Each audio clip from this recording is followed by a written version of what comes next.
Hello, and welcome back to the channel. Today, we're going to discuss some current events. Today, we're going to discuss this failure.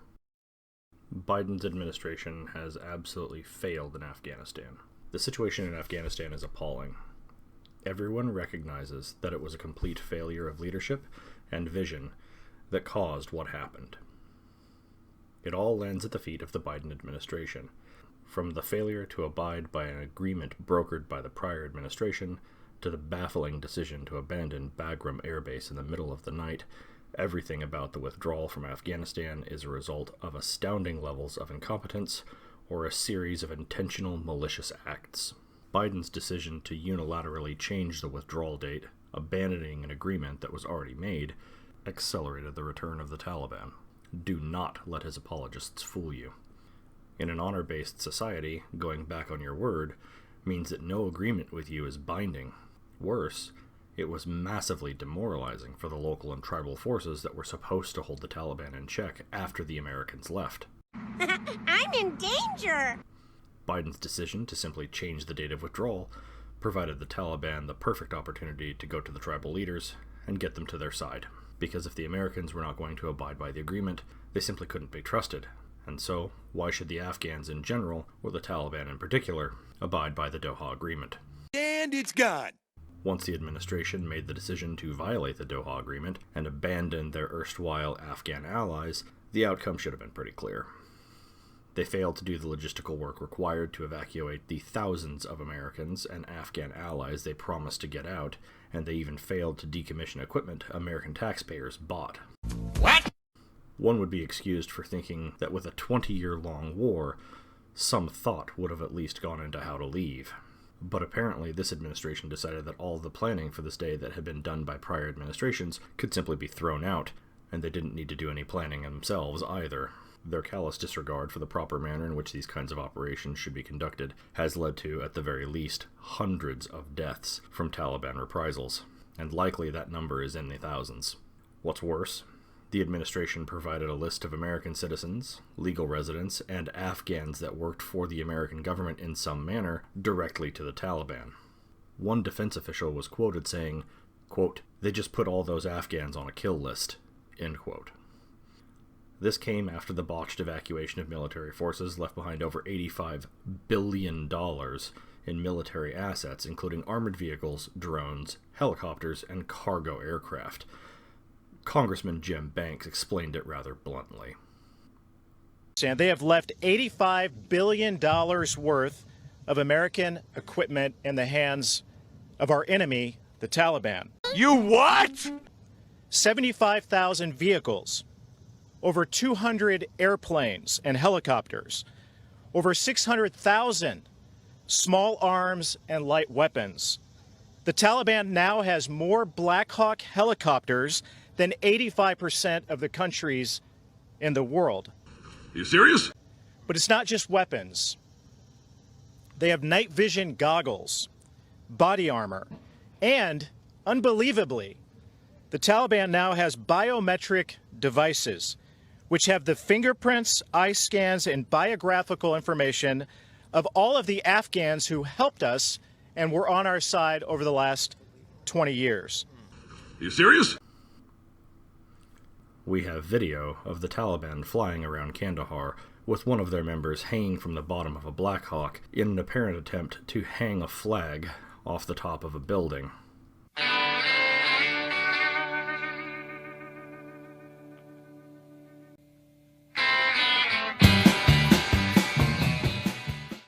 As bad as simply abandoning all that military equipment to be collected by a group of people who aren't going to use it for any good purpose anyway is, he also abandoned American citizens. What? What the fuck? The first duty of a government is the protection of its citizens, and the Biden administration has completely abdicated that responsibility.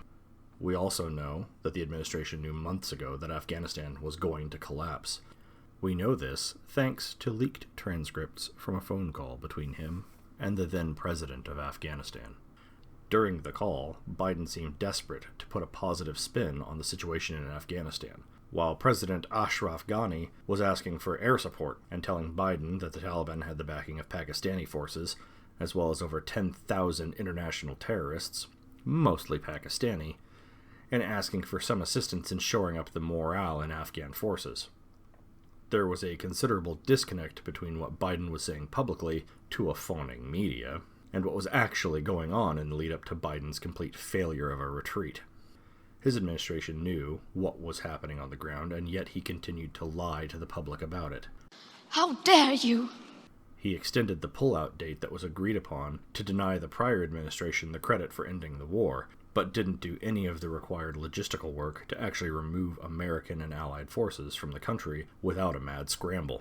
As if that wasn't bad enough, while the European allies had their militaries out recovering their citizens from the unfolding disaster, the U.S. State Department was denying civilian missions to rescue Americans and making phone calls. As of writing this, there are still Americans trapped in Afghanistan fleeing from the Taliban. Why this administration is still blocking people from leaving that country is beyond me. When this failure of an evacuation began, the Biden administration refused to discuss it, even after the media turned on him and he was forced to start doing press conferences. When asked about what was going on in Afghanistan, the only thing anyone got was a stone wall. People ask Biden for an answer. They ask him for something, to be a leader in a moment of crisis for the country, and he answered very simply.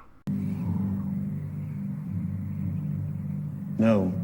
The Defense Department was not unleashed to gather Americans in harm's way, but was told instead to guard a civilian airport.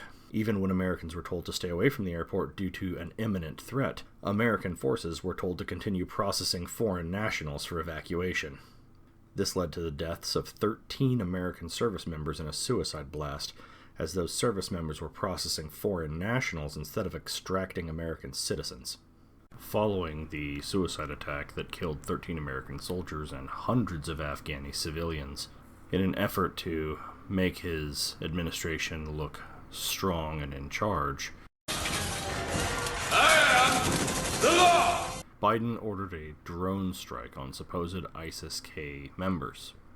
This drone strike ended up killing a family, including 7 children. The United States' use of drones in offensive military actions in countries they're not technically at war with raises numerous legal concerns internationally, but the larger concern comes from the fact that, quite frankly, they are not as effective as people would like you to think. In Yemen, nearly a third of all drone strikes killed civilians. This data is from 2018, so it is a little out of date, but I'm sure the numbers aren't any better now. And as we can see, with Biden killing a family, there will be substantial blowback regarding this. And speaking as a father, Daddy, chill. No. No, I don't think I will.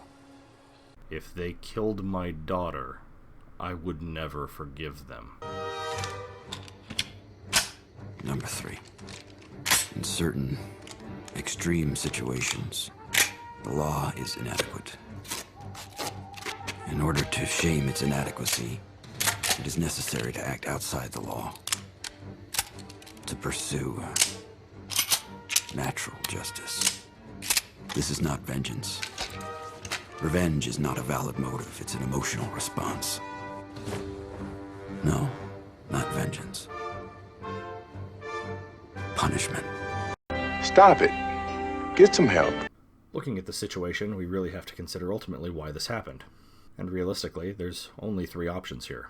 The first is that Biden is simply out to lunch and surrounded by advisors that are equally mentally deranged or just plain incompetent. The second is also that Biden is mentally incompetent, and the people running the show are actively seeking to undermine both his presidency and the nation in general. Lastly, Biden and his cabinet, vice president, and everyone working in the executive branch is actively seeking to undermine the position of the United States on the world stage. Even if this was nothing more than a ploy to cause American and Allied casualties to provide a justification for reinvasion, it has massively damaged the diplomatic and military standing of the United States. There are some saying that the way that this was done could be considered treason. Yeah, well, that's just like, your opinion, man. That's a pretty bold statement, especially since I think we can all agree that those responsible would never actually be tried for it anyway. Laws are for the plebeians, after all. But let's take a look at 18 USC section 2381, because it might be fun. Joke's on you, I'm into that shit! Let's see. The law of the text states, quote, "Whoever, owing allegiance to the United States, levies war against them, or adheres to their enemies, giving them aid and comfort within the United States or elsewhere, is guilty of treason." End quote. The rest is the punishment section, which I'm pretty sure we all know what the first listed punishment is, so I'm going to skip it. Let's translate the actual functional section into plain English so it's easier to understand. Whoever owing allegiance to the United States. This section should be pretty easy. Anyone who's either a citizen, member of the military, or in some other way owes their allegiance to the United States. This would definitely include political office holders. Levies war against them, or adheres to their enemies. So if you meet the first clause, and then you either wage direct war against the U.S., or join the enemies of the U.S., giving them aid and comfort within the United States or elsewhere. So if you meet the first clause, but you didn't either directly wage war or join the enemies of the United States, you would have to provide them aid and comfort within the U.S. or elsewhere. So what does aid and comfort entail in a legal sense? Well, per Lord Coke, it would be all persons counseling, abetting, plotting, assenting, consenting, and encouraging to do the act. The common way it is now stated is, quote, "to render assistance or counsel, any act that deliberately strengthens or tends to strengthen the enemies of the United States, or that weakens or tends to weaken the power of the United States to resist and attack such enemies, is characterized as aid and comfort," end quote. So by that kind of long definition, did the Biden administration render aid and comfort to the enemies of the United States? Well, their actions did directly provide the Taliban, whom the United States forces were shooting at only a few days before, with over $85 billion in military equipment, and provided them with a list of people that were still in Afghanistan that the Taliban very likely wanted to kill. So does that qualify? Does either of those acts strengthen the enemies of the United States? Well, you could argue that providing them with all of that military equipment certainly strengthened the Taliban. They definitely aren't weaker today than they were before the equipment was left behind. Did either of those acts weaken the power of the United States to resist and attack the enemies of the United States? You could make the case that providing a list of names to the Taliban weakened the power of the United States, both by removing human resources that we could have used later, the Afghan allies, as well as severely damaging the American position on the world stage. You could also pretty easily argue the case that by surrendering $85 billion worth of military equipment to the Taliban, you significantly weakened the capabilities of the United States in the region. It's treason, then. The issue, however, is intent. The act must deliberately strengthen the enemies of the United States or weaken the power of the United States. Without at least a couple of people in the administration being willing to say that this massive failure was actually intentional, there simply isn't a way to make it treason. But let's be honest, even if we had witnesses that were willing to testify that didn't magically end up getting Epsteined, nobody would be convicted anyway. What? What the fuck? The rich and powerful never actually pay for their crimes. With any luck, those around him will pull the plug on his presidency and invoke the 25th Amendment, because I really don't want to wait until after the midterms for the Republicans to impeach him. He really needs to go. And so do I. Thanks for staying a while to listen. Have a great day.